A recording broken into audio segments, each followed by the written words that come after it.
السلام علیکم۔ آج ہم جماعت نحم کی اردو کی کتاب میں سے سبق نمبر 1 پڑھیں گے، جس کا عنوان ہے ہجرت نبوی صلی اللہ علیہ وآلہ وسلم۔ اس کے مصنف ہیں مولانا شبلی نعمانی رحمۃ اللہ علیہ۔ اس کی صنف ہے سیرت نگاری اور ماخذ ہے سیرت النبی صلی اللہ علیہ وآلہ وسلم۔ سب سے پہلے سبق کا مرکزی خیال جان لیتے ہیں۔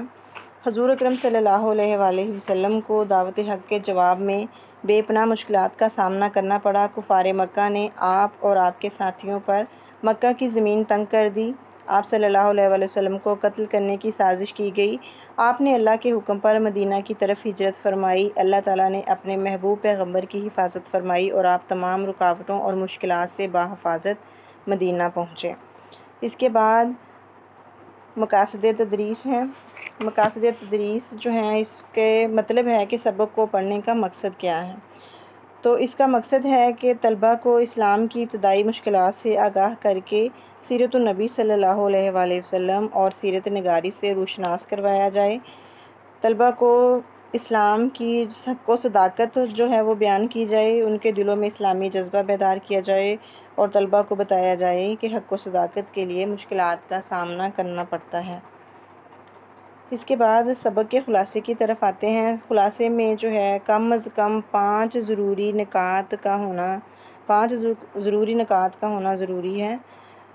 جو اہم نکات ہیں وہ کم از کم 5 لازمی ہوں، جو میں نے آپ کے سامنے لکھے بھی ہوئے ہیں کچھ نکات۔ ان کو جب ہم ترتیب کے ساتھ ملائیں گے تو سبق کا خلاصہ تیار ہو جائے گا۔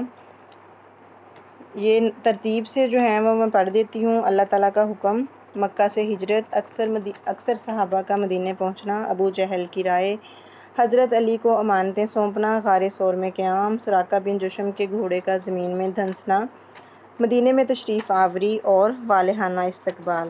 جب ہم ان نکات کو ترتیب سے ملاتے ہوئے لکھیں گے تو یہ ہمارا خلاصہ بن جائے گا۔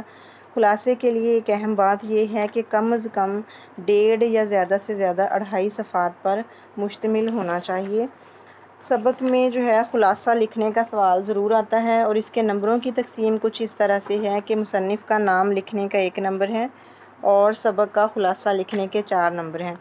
یہاں میں خلاصہ لکھنے کے لیے آپ کو کچھ ضروری ہدایات بتاتی جاتی ہوں، آپ نے ان پر ضرور عمل کرنا ہے۔ سب سے پہلے ہے ترتیب سبق کا آپ نے خیال رکھنا ہے۔ پہلے کی بات بعد میں اور بعد کی بات پہلے نہ لکھیں، اس لیے ضروری ہے کہ سبق کا اچھی طرح مطالعہ کریں۔ سبق کا خلاصہ لکھتے وقت غیر اہم باتیں خلاصے میں نہ آنے پائیں اور اہم باتیں چھوٹ نہ جائیں۔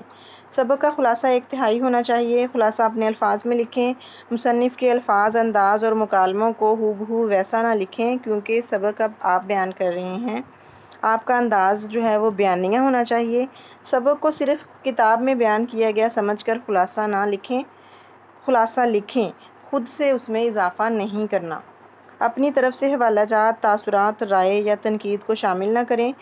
خلاصے میں تشریح کا انداز اختیار نہ کریں، بلکہ تمام اہم باتوں کو مختصراً بیان کریں۔ اس کے علاوہ آپ نے سبق میں اختصار، جامعیت کے ساتھ ساتھ روانی اور اصل جو عبارت ہے اس کا لطف